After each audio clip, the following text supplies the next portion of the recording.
Hey everyone! In today's video, I'll be analyzing my game from the King's Gambit Declined, classical variation. There were some interesting moments, good moves, and of course, a few mistakes to learn from. Let's break it all down and see how we can improve together.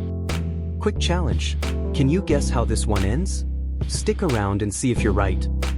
Alright, we're starting with e4, e5, f4, and bishop c5.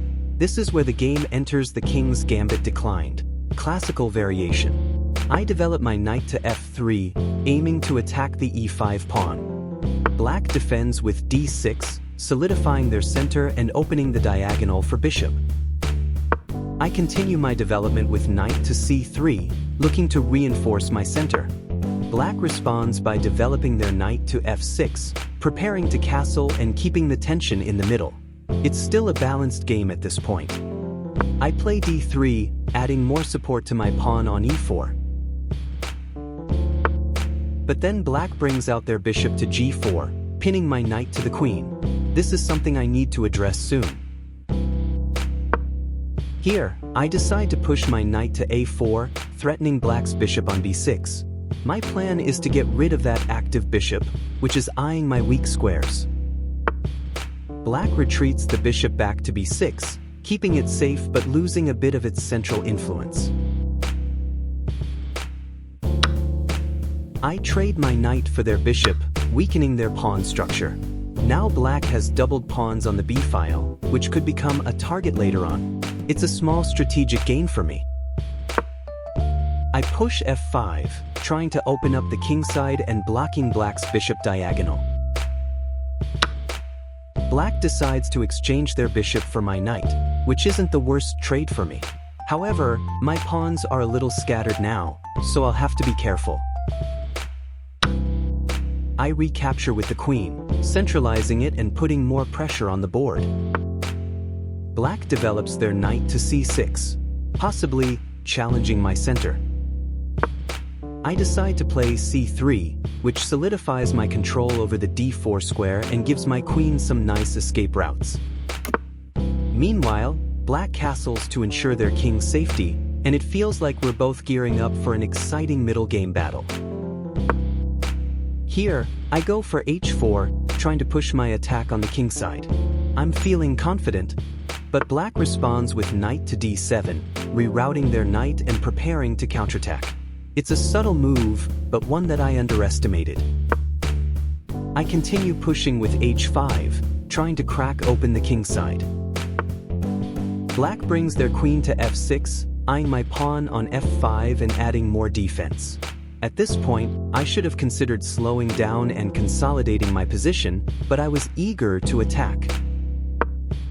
My h6 pawn is now a thorn in black's side, but they respond with g6, solidifying their kingside defenses.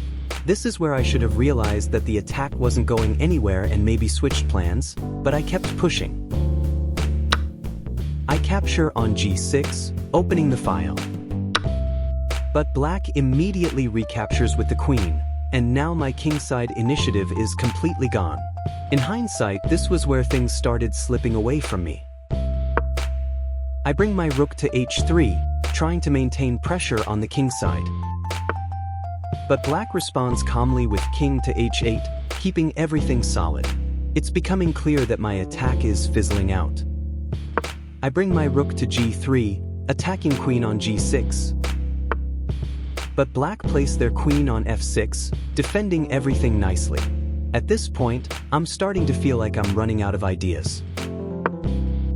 I bring my queen to h5, hoping to create some threats, and avoiding queen trade offered by black. But black's rook comes to g8, covering everything. I try one last push with bg5, attacking the queen. But black calmly moves to g6, and I've got no real threats left. Here, I retreat my queen to g4. Black pushes f6, completely shutting down my bishop. I take the bold step of capturing the knight on d7 with my queen, hoping to regain some material. However, black responds with f takes bishop on g5, and now my h-pawn is hanging. I I grab another pawn. Black defending pawn on b7 by playing rook a to b8. I finally castle, trying to find some safety for my king. And eventually, black captures my h6 pawn. I develop my bishop. Black finds a good move with g4, giving check to my king. I move my king to c2, trying to escape the checks. But black's queen comes to h4, attacking the rook and eyeing for more threats. I miscalculate and exchange rooks, hoping to simplify the position. But black simply recaptures with rook to g4. After I capture black's rook, their queen swoops in and takes my bishop. I'm down material, my king is wide open. I move my rook to h1, going for checkmate and hoping that black doesn't realize. But instead, I did not realize that queen takes g2 is check to the king, and rook will be hanging.